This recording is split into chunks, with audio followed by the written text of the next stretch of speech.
All right, so officially, this is the last Lunch with Leadership series of the semester. So first, congratulations to our students out there for making it through to the end of whatever still needs to come, final exams, final projects. Maybe for some graduation, it has been, I know, a roller coaster. And so this feels like small wins along the way to get to the end of it. I'm really thrilled that Mike Buttram is here with us for the last Lunch with Leadership series of the semester. For those of you who don't know me, I'm Emily, pronouns she, her, and hers. I get the opportunity to work with training and talent development in the Lori Student Center. So we have a couple things to orient you to, and then a lot of this is going to be just a cool conversation with Mike and some folks that we have in our Zoom room today. But first, want to get you familiar. You're in Zoom. Congratulations. For folks who have been in some of the past workshops, I updated my Zoom example slide. So you can see that you have option between speaker view and gallery view. Gallery view is sometimes cool when we have a few folks in so we can check everyone out. And I'll be using speaker view so we can make sure to see Mike. Let's see, mute, unmute, there it is at the bottom of your screen on the toolbar to your left. Stop video, etc. The chat bar and function, I'll be looking for anything that is being engaged with in there and might ask you to add some things into the chat bar. We are recording this. It'll be available on the SHAPE YouTube channel as well as the past Lunch with Leadership series. And you can do reactions. I think the reactions are so cool. The thumbs up and the applause and all of that.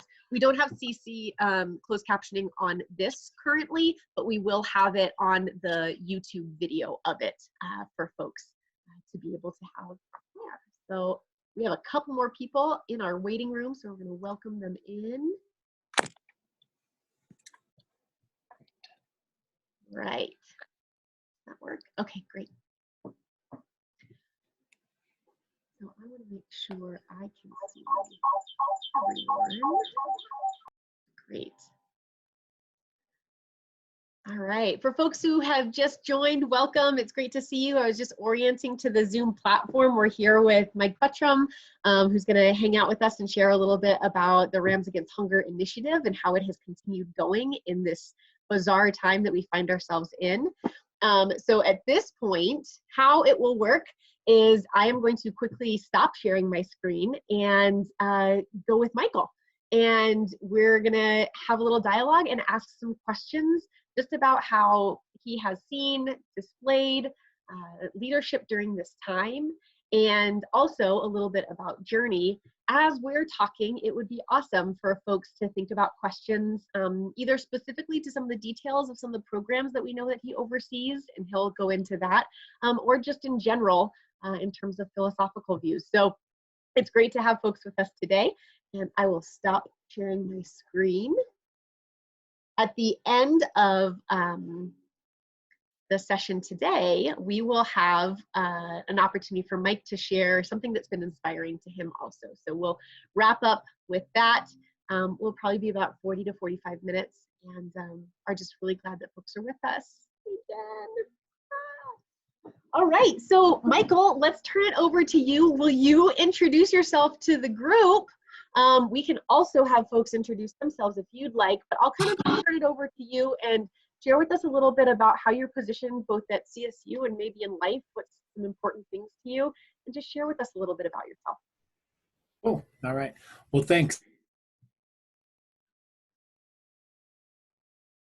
Oh, he froze on my end. Did he freeze on anyone else's? Yes. Thanks for having me. Like Emma said, my name is Michael. Conversation. Am I frozen? It very rapidly caught up with you, so now you're good. Okay. All right. I'll quickly take two. I'll recap. Yes. Michael, he, him pronouns, and appreciate you inviting me into this, Emily, very much. And I'm really glad that we're a smaller group, and I hope it can be conversational in nature. I'd love to just go back and forth with everybody here. It's a wonderful group of folks that I have the joy of knowing. So a little bit about where I am. I am professionally in the Slice office. I work with Alternative Breaks and Rams Against Hunger, and I'd love to tell you a little bit more about what's going on with Rams Against Hunger as it's taken a real move forward during this time of COVID in response to what's going on.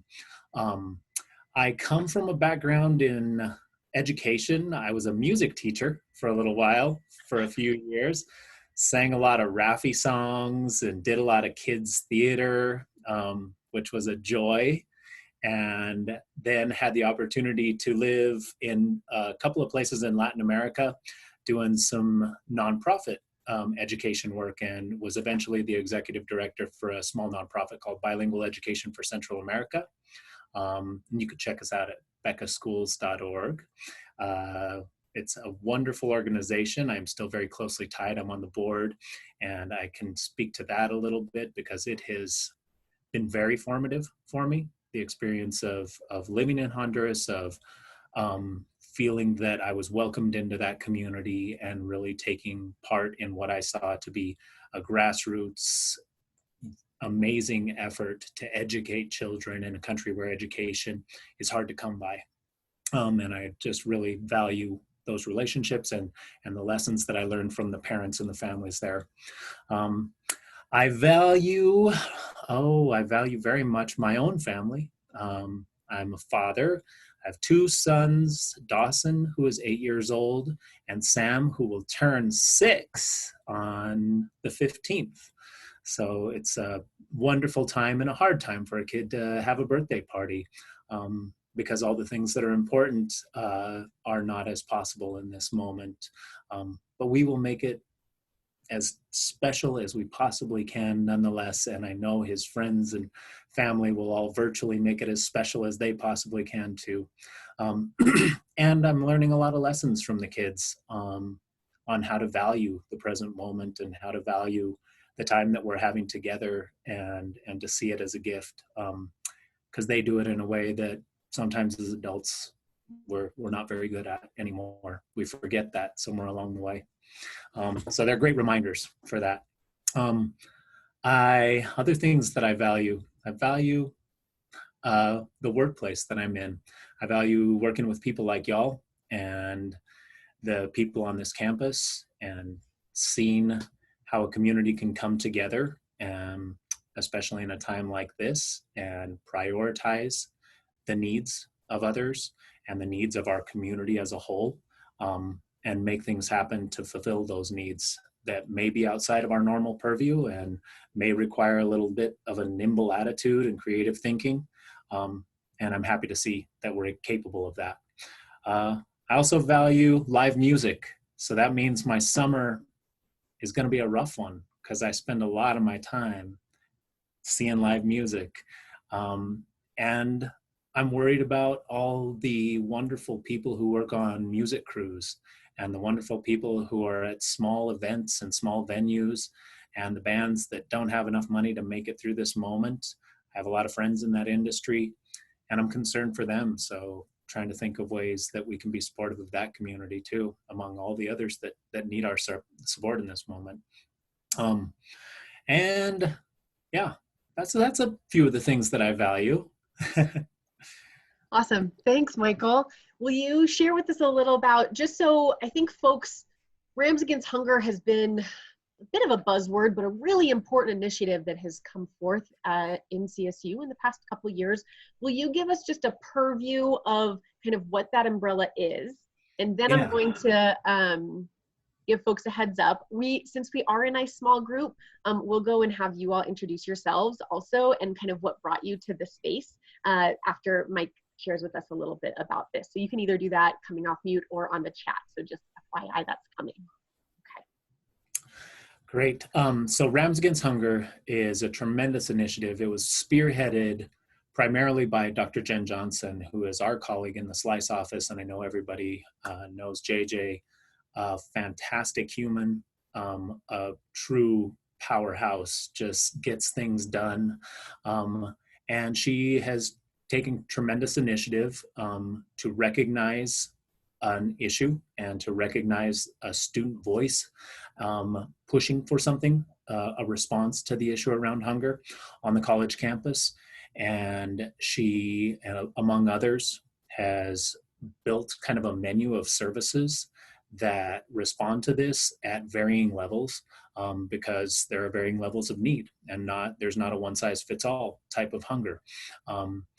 For just a quick rundown of the services, in normal times, we would be seeing monthly mobile food pantries that serve anybody with the CSU ID, and we are not going to turn away anybody who comes without a CSU ID either, but serving anybody in the community who wants to come by. We do it in a way, to the best of our ability, that affirms dignity, that reduces the stigma around food insecurity, that tries to create a sense of community and joy. We're all doing this together because we believe we're a stronger community when everybody has their basic needs met. We understand that to be a foundational truth. And we invite everybody in, and everybody fills a box full of food and walks off and hopefully has a belly full for whatever comes next for them, and creates that moment for them to have their springboard for success. So Mobile Food Pantries 1, it's been going since 2017. The SWIPES program, a great campaign through the development office, raises quite a bit of money each year, and that money goes towards purchasing swipes through housing and dining at a reduced rate that they offer us. Those swipes are then allocated to students who have they're experiencing higher levels of food insecurity, or and have to meet a couple of criteria. And if they are eligible for this, then as much money as we have, we buy up those swipes, and we allocate 75 swipes per student on this program for the course of the semester. That averages about 5 meals a week. So you're guaranteed that day at school, you're going to go get one good big meal at one of the dining halls. There's no stigma because it looks exactly like a meal plan on anybody else's card. You swipe your meal, you go in. So if anybody's listening and feels that that's something they would want to apply for, all of this information can be found on our Rams Against Hunger website. In addition, we have RAM Food Recovery.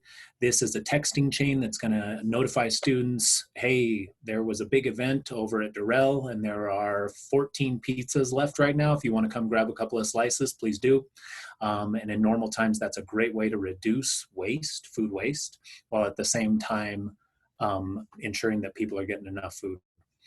And then we are doing our best to streamline the process for SNAP benefits. And I think this has a key place in the future of working with food insecurity on the college campus. There are a number of states and a number of schools doing this very, very well, streamlining that process, making it look more like a part of your federal benefits package. And we are not quite there yet, but I think we're trying to get better. So we have a graduate intern on campus. Her name is Shay Lentz, tremendous person. And she is over in the case management center.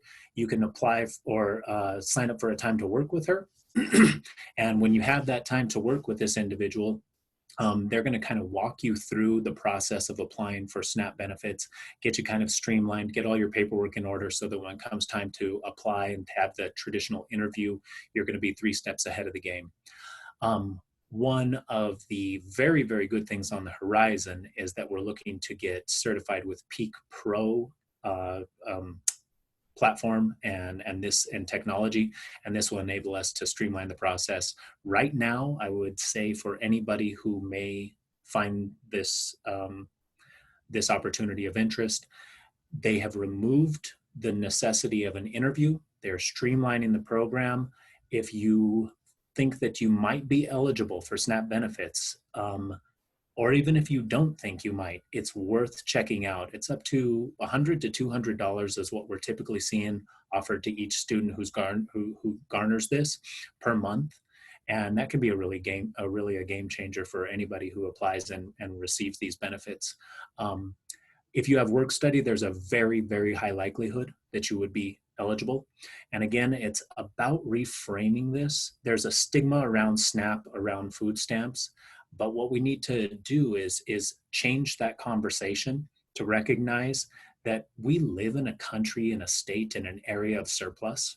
It is not a question of, is there enough food to go around? You're not taking food from another by acknowledging and taking these swipes, or excuse me, the SNAP benefits. You're actually just helping us to redistribute the food in a manner that's more just to everyone. And like I said, a couple of states are doing this, so I'll point out the California state system. They've made it a part of their financial aid application and processing. So when you apply for financial aid, you just find out, oh, I also received CalFresh. So they've even renamed it so as to further reduce stigma. And I think this is just a tremendous idea, and I hope that's the direction we're going. I know it's the direction that Rams Against Hunger is going to be pushing for in the coming years. And I think right now, when we talk about some opportunities inherent to this COVID-19 pandemic, these are the type of opportunities. It's time to change the conversation around food insecurity. These are some of the ways that we can do so. We can use this kind of as a moment, as a catalyst to readjust and hopefully to make things more just in doing so. Thanks, Mike. Yeah, that is so important, to reframe the conversation, right? To reduce stigma and understand what it's really about. And thanks for bringing some of that narrative to it. So as promised, Lunch with Leadership has really been a lot about story sharing, right? It's about sharing some information and some things going on, but also about story sharing.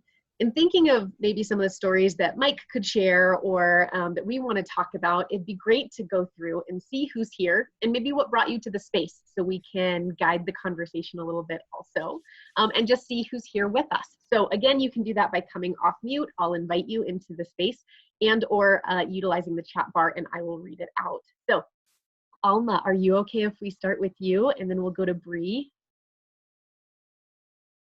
Yeah. So my name is Alma. I work in the Slice office as an involvement advisor.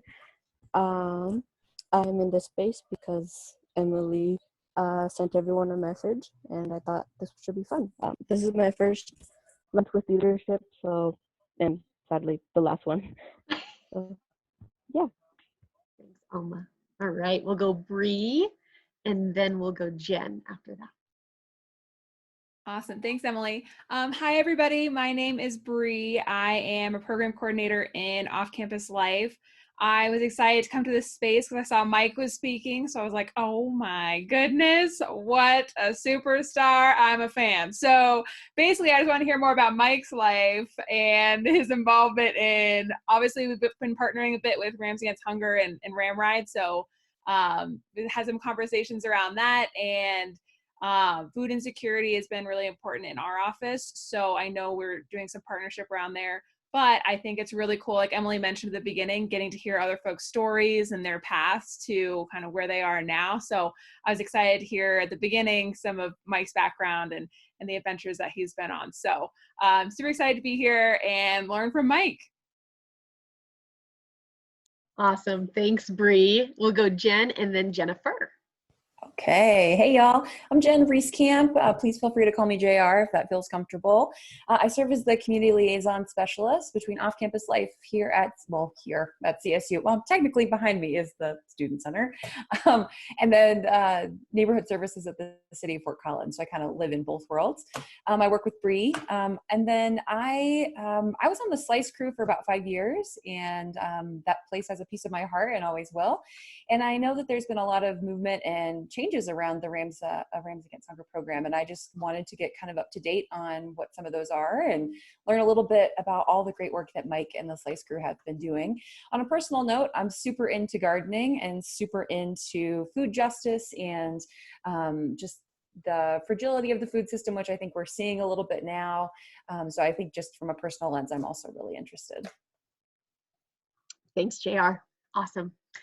Let's go Jennifer, and then we'll invite Jorge. Again, you can use the chat function if you need to. Hello, my name's Jennifer.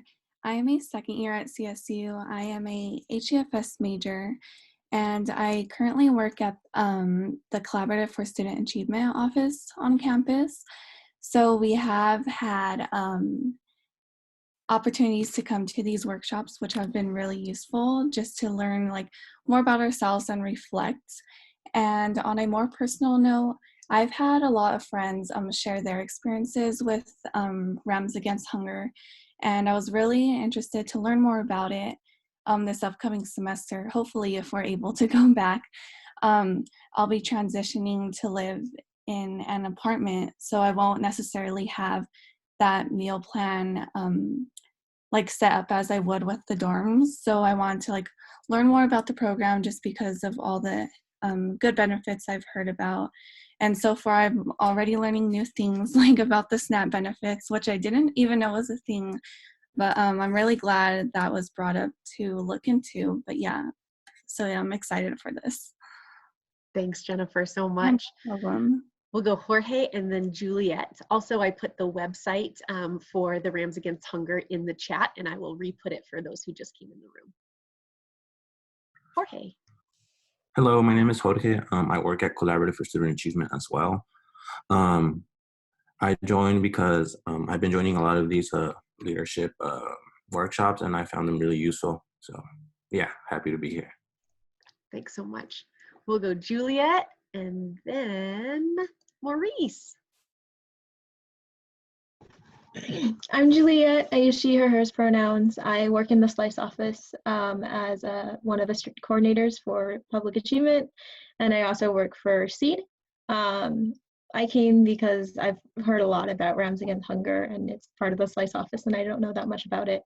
And I've had really interesting conversations with peers about about food justice and all that. So just wanted to learn more. Thanks, Juliet. And we will wrap up with Maurice. Thank you, Emily. Hello. So my name is Maurice. I work in the SLICE office, and I really came because, well, I got the message, but also because I wanted to see everybody and learn a few things. I enjoy meeting people, hearing their stories, and so hearing more about Mike and just hearing what you all like to do. So thank you. Thanks, Maurice. That's great. What an incredible crew to round out our virtual professional development series. Thanks everyone for being here. So speaking of story sharing and what kind of brought folks to the space, you know, centering and understanding leadership as actions. Maybe, you know, Mike, can you start us out in saying, I think that there's some uniqueness to Rams Against Hunger, allowing for individual one-on-one connection as well as community advocacy. So what have been, tell us a story in the past month or two or from Rams Against Hunger about how you've seen leadership demonstrated either on a personal level or on an advocacy level. So yeah, like I was saying, there's been a need for some real quick and creative thinking. And sometimes I've noticed at the institutional level, because we are such a large entity, it takes a while to get the engine started and to get all the parts moving and collaborating. But around food insecurity lately, I don't know when this trend began, but I think there's been a quick realization that this is an issue that we all are, that action is demanded of us. And I think there has been a wonderful coalition kind of growing here on campus. And Bree has definitely been a part of that as the off-campus life, case management, Rams Against Hunger and SLICE, everybody is coming together. And it's one of those moments where you recognize that there's enough momentum to really shift the conversation. So I would say I'm seeing leadership undertaken by a number of individuals and all coming together, working towards a common goal. And the uniqueness of this this specific issue is that with so many issues, it can become contentious, and it's often construed as party line type of issue, or gets caught up in the in the political scene. This one doesn't seem to have that detriment. It doesn't seem to have that weight dragging it down. For some reason, it seems that everyone can, and perhaps it's because it's a basic need, everyone can understand hunger. Whether you've simply been hungry at the moment, and you can then empathize and use that feeling and understand what it must feel to be hungry for a long time.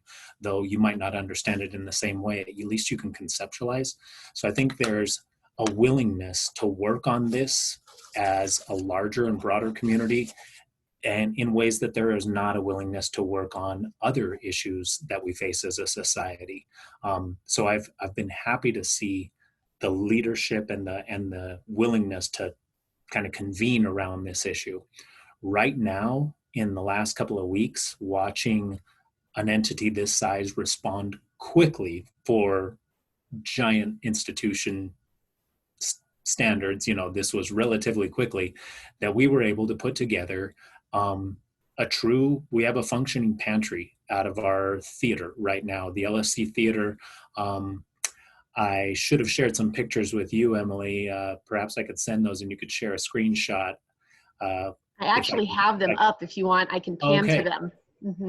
Yeah. So that's, you can see that we're partnering with the Food Bank of Larimer County, and the food bank was facing a situation. So you can see there, this was one of our first days of distribution. It has since grown immensely. So I would say we have about 4 columns of food now. This was just a distribution day in April. So that was one of our early attempts. That was the day that we recognized that the problem was going to be much bigger than a monthly mobile food pantry could possibly work with. We had 850 boxes prepared. We gave them all away. And then it was followed by about 300 more people who came, and we were unable to serve. And at that point, we recognized we had to change something and shift and be nimble. So this day was tremendously successful for those 850 people, and really regrettable for the fact that we had to turn so many people away. So we turned and we shifted and we said 4 days a week. And the food bank was finding themselves in a position. We have this wonderful partner with the Food Bank of Larimer County. They found themselves in the position where they're receiving so much food. The restaurant industry has completely shut down. All that food is going to food banks right now. They can simply not manage that much food that's coming in, and yet they don't want it to go to waste. And they know there's a major portion of the community that they're unable to serve with the current human resource capacity that they have. So we got into conversation. We saw some mutual need and some mutual benefit for this. And we are taking large amounts of product directly off their hands. I just went down yesterday and picked up a full box truck full of canned goods.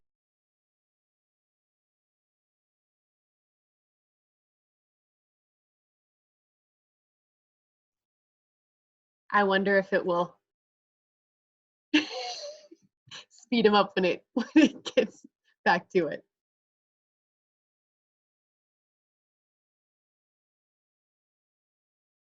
If you can hear us, Mike, you are frozen.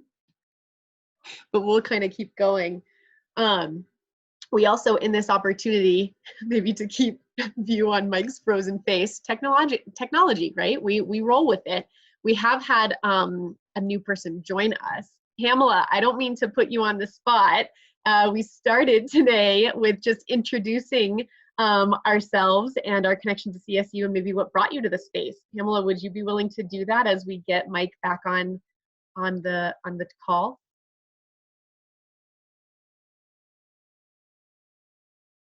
Maybe.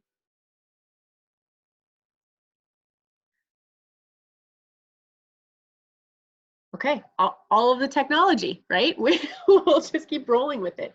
You know, I think what's really neat about some of the pictures that were shared, and I had to kind of dig back and go into them, but the way that folks have come together so fast and pivoted, you know, we did a leadership virtual session on the importance of leadership in crisis, and seeing one of the necessary focuses to be outward focused, like learning focus, to kind of, because we can get wrapped up a lot in the emotions of it and oh my goodness, and that's important. I definitely want to recognize that emotions are important in it.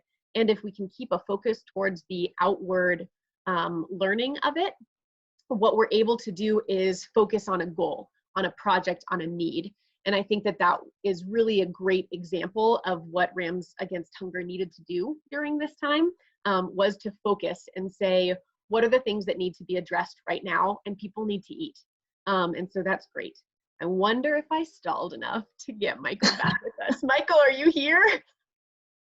Yeah, and I'm so sorry. I had been mentioning to Emily that we had something going on. I am currently just stepping away from our mobile pantry, so you can see that I am in the LSC office, and I know they're doing some work on the internet right now. So, yeah, sorry. I wonder where I left off. I wonder where I was cut off. Well, and it was funny because I was like, well, as Mike's frozen, Pamela, welcome to the conversation. But I bet she's in the same situation of the LSC like outage. So Pamela's with us now too. Do you want to say hi, Pam? Yes. Hi, everyone. I wasn't enduring. It was operator error. It was not the student centers. So, but I'm glad to help out in any way that I can.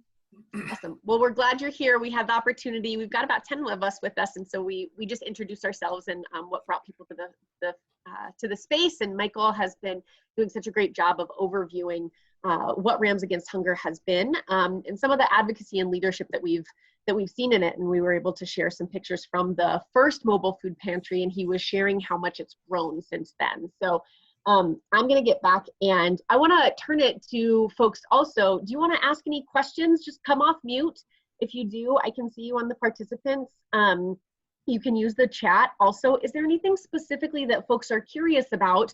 Or like, I love that Jennifer brought in the fact, like, I didn't even know that, you know, looking for SNAP benefits was a thing. And so is there anything that we can address specifically with both Michael and Pamela on the line?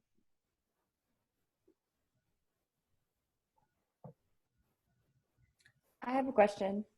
Hey, JR, yes. Hey, Mike, I'm curious, what's the foot traffic like in the LSC coming to the pantry? What's kind of the flow, and then how many folks are coming by every day?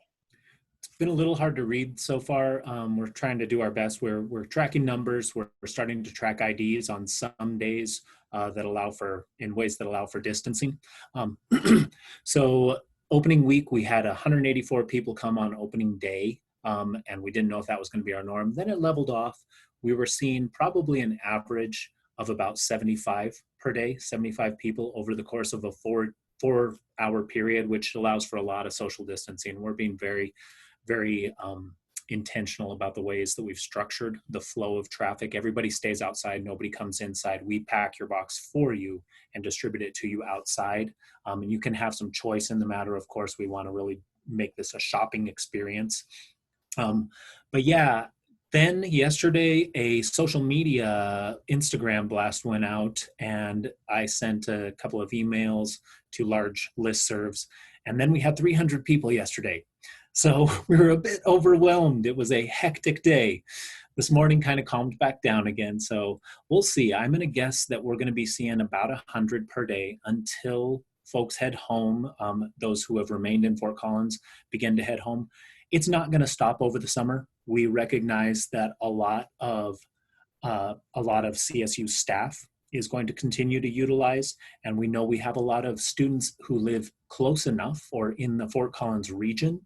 And just if you're in Denver and you want to come up for a box of food, you definitely should do so. It's going to be worth your trip. We're going to make it a nutritious and fully packed box. Of course, there are going to be some Oreos in there and some Pop-Tarts and things like that too. But yeah, we're going to make it worth your while. And so we want to really meet the needs of people. And we anticipate staying open through the summer. And we're planning and discussing the ways that we can continue to serve the population on a more consistent and regular basis through the fall semester, while still practicing good, safe measures around social distancing. That's great. Thanks for sharing that update. Yeah, thanks for asking, JR. Thanks, Mike. We've got some other great folks out there. Any other questions to help us guide what folks are interested in learning about? I have a question. So my question is, could other people volunteer and help out? Jorge, great question. In normal times, yes, we're a volunteer-run operation. The mobile food pantries rely on about 50 folks per month who come out and offer a couple of hours of their time. We work together as a team. We have had other volunteer opportunities during our Day of Giving, which raises swipes and awareness around food insecurity on campus. At the present moment, we are both for the purpose of ensuring that we are utilizing the staff who are in a position to need some hours and need the work. We are utilizing a professional staff that knows their way around food. We're utilizing some catering and dining staff here out of the LSC, and they have been tremendous professionals. Some real leadership is being demonstrated by those individuals. Specifically, Benjamin Rosing is our LSC head chef. Been an amazing person to work with, and really helped to make this happen. So we're going to continue to do that for the present moment, Jorge. There will be a time when we're getting back towards relaxed restrictions on social distancing, and we will be able to leverage our volunteer workforce again, and you can be sure that we'll be reaching out at that time. Sounds good. Thank you.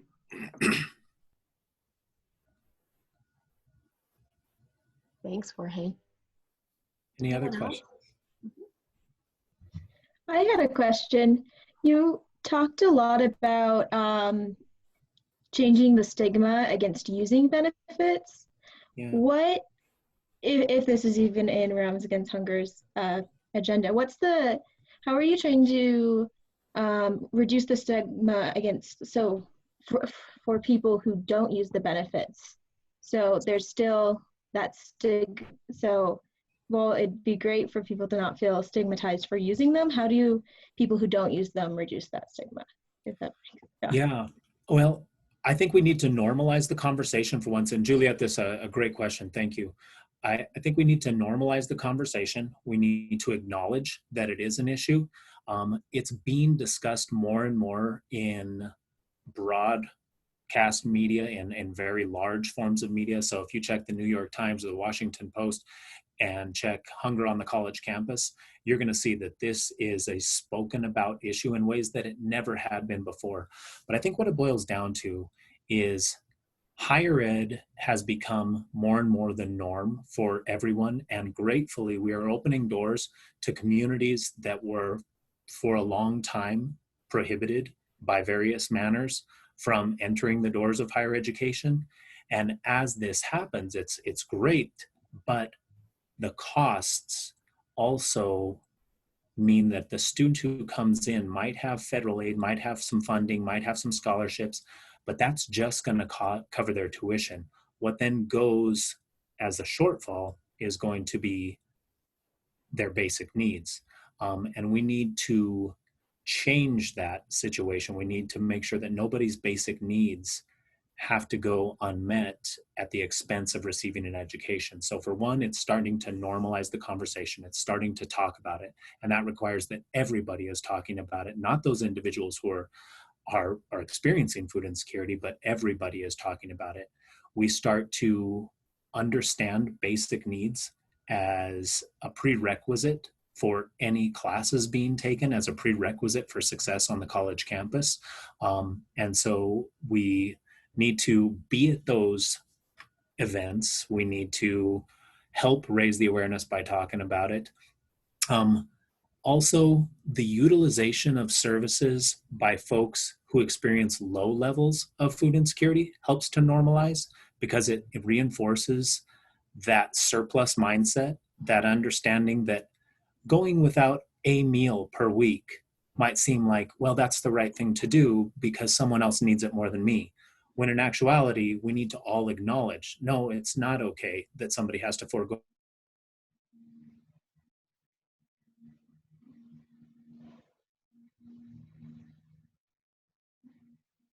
a meal pantry. To make sure that you get what you need is a hugely important thing, because then it reduces the stigma for everyone else. Am I being lost again, y'all? No, you came back quickly.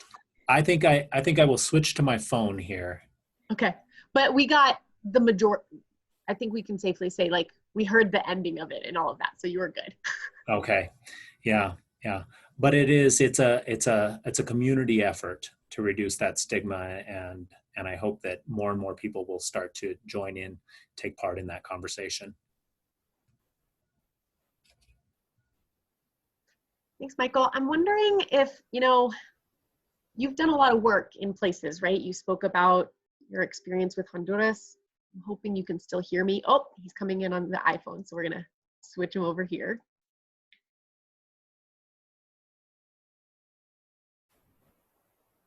Michael, can you hear us? Okay, I've got you muted on that one, but I'm wondering if it's on your iPhone. Yeah, try to unmute on your iPhone. Okay, hopefully this will function a lot better. Perfect, that's great. So I was gonna ask a question around the work that you've done in Honduras, and the work that you've been able to hear definitely recognizes some different aspects of marginalized populations and maybe parts of your own story. I don't want to make any assumptions, but can you talk about the connection in either personally or how your identities also might affect the work that you do, and how you've thought about navigating them in the ways that you have, knowing just there's some dynamics and intricacies there. Yeah, yeah. I appreciate this. This is a hard question, of course. I've had to struggle with ego quite a bit. The position that I found myself in Honduras was one of leadership, and it was one that held a lot of sway within the community conversation around how children would be educated in the 3 small schools that we collaborate to operate in 3 different communities in rural Honduras. There is traditionally a lot of understanding and normalization of just through colonialism and tradition, that the white person in the room is going to have an answer, and that's the answer that should be adhered to. And I fell into many traps around my own ego, taking that leadership mantle unfairly and making some decisions that didn't have the whole community in mind, and making many mistakes.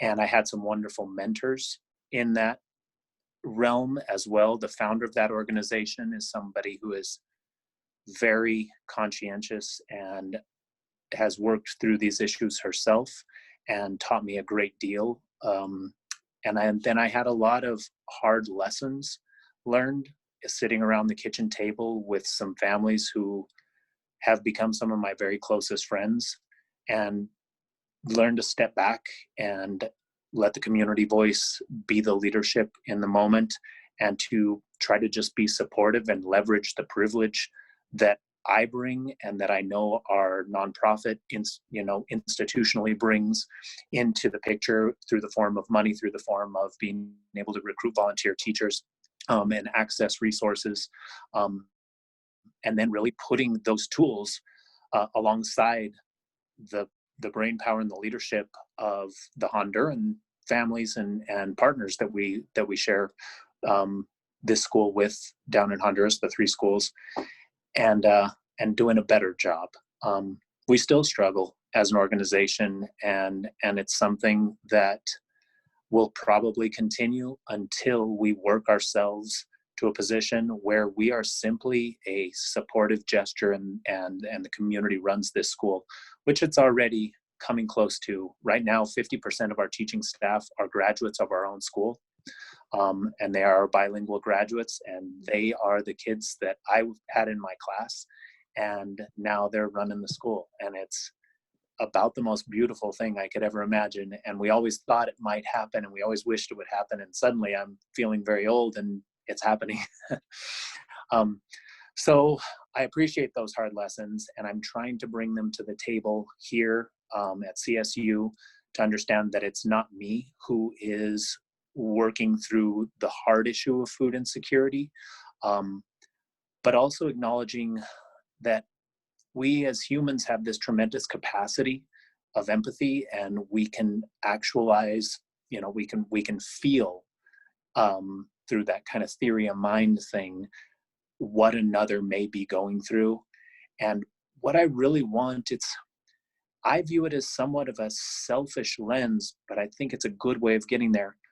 I want to know that this world will be a place that my two sons, if they are experiencing food insecurity, will live in a world that takes care of those needs, that looks to strengthen them because they know it's strengthening in return that the individual who's there with them and working alongside one another, and making sure that that is the case means that I don't feel any alternative but to be a part of that community building effort. It makes me feel whole. It makes me know that this world is a place I want my kids to live in. And yeah, I'll leave it at that. Thanks, Mike. We are about 10 minutes out from ending this, and Mike has been invited to share with us a piece of inspiration, a piece of grounding, something that really speaks to. So while I bring this up on the screen, Mike, do you want to tee this up for us in any way of why this was important, or share afterwards? I'm going to ask you to read it out too. So okay, yeah, I'll tee it up in the way that I actually. The reason I chose this, I heard the author, the poet, actually discuss this the other day, and it kind of reminded me of a place that I always find myself in. I am gravitating towards higher education because I love learning, and I had the tremendous opportunity to have this wonderful graduate program available to me. And it has really pushed me to try to uncover what I believe and truths.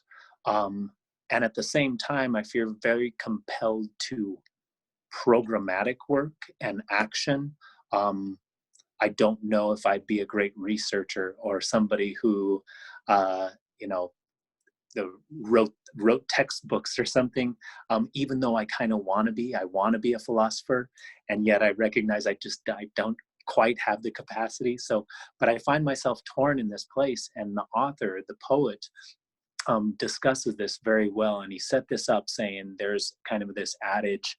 It's an Irish, the poet's Irish, I believe, and he discussed this adage whereby this monk who is very, very enthralled and passionate about the monastic life is standing at the break of day just outside the monastery, and hears the ring of the bell to go in, and it's time for prayer, and says, "That is the most beautiful sound imaginable." And as he's turning to go in, he hears the call of a blackbird and says, "And that is also the most beautiful sound." And the poet then says, "You don't know which is chosen."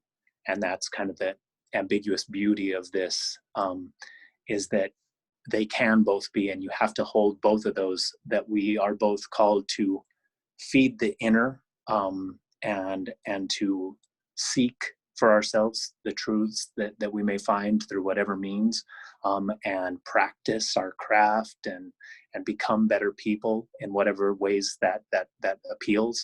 And also we have to be out in the world and do that, because otherwise we're not living that life. And so that's the context for the poem from the poet, not mine. But I thought it was beautiful, and it stuck with me. So I'd love to read it. thank you. I'll share it now. Okay.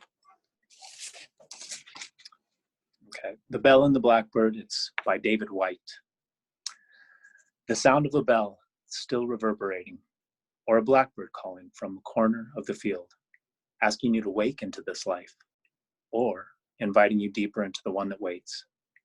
Either way takes courage. Either way wants you to be nothing but that self that is no self at all. Wants you to walk to the place where you find you already know how to give every last thing away. The approach that is also the meeting itself, without any meeting at all. that radiance you have always carried with you as you walk both alone and completely accompanied in friendship by every corner of the world, crying, Alleluia. David, thank you. I just called you David. I'm sorry, David, thank you. Yes, thank David, thank you. Michael, thank you for sharing David's words with us and the context, and how powerful. I think it's so wonderful when we can experience the context on behalf of the author. You know, when I was searching for it, I wanted to find a YouTube of him reading it, and there are YouTubes of him reading others of his poetry. Yes. So hopefully folks will seek him out. There's a great website with his books, and I can put that in the chat also. Mike, thank you so much for being with us. Any last questions? Any final thoughts from folks? Any last queries that we can get addressed while we have Mike with us? I have a question. Yeah. So what happened with the students that had Rams Against Hunger this semester, and what's going to happen next semester? Great question. Yeah, so Jorge, those swipes, we recognize that there are a number of students who are still in the region and can utilize those, some living on campus, some who aren't but are close enough to still utilize those.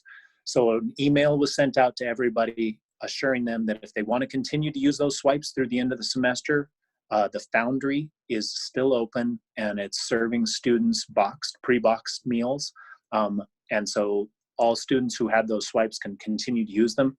Then after hearing back and discussing with a couple of recipients of swipes, I realized that, you know, we all acknowledge that the economic wake of COVID-19 is going to have as much of an adverse effect, especially on already marginalized communities, as the disease itself potentially. And we know that people are going to need the swipes more than ever. Those who needed them this semester, that is not going away next semester. So those swipes will carry over for them into next semester. And then we hope that we will continue through the Development Office Fund to raise those funds and be able to serve another cohort of students as well. The challenge here, Jorge, is that you know, our funding doesn't meet the extent of the need. Despite the fact that we're raising a lot of money and there are some very generous donors out there to this program, we still fall short. And that's why this is just one of the services and a part of that menu.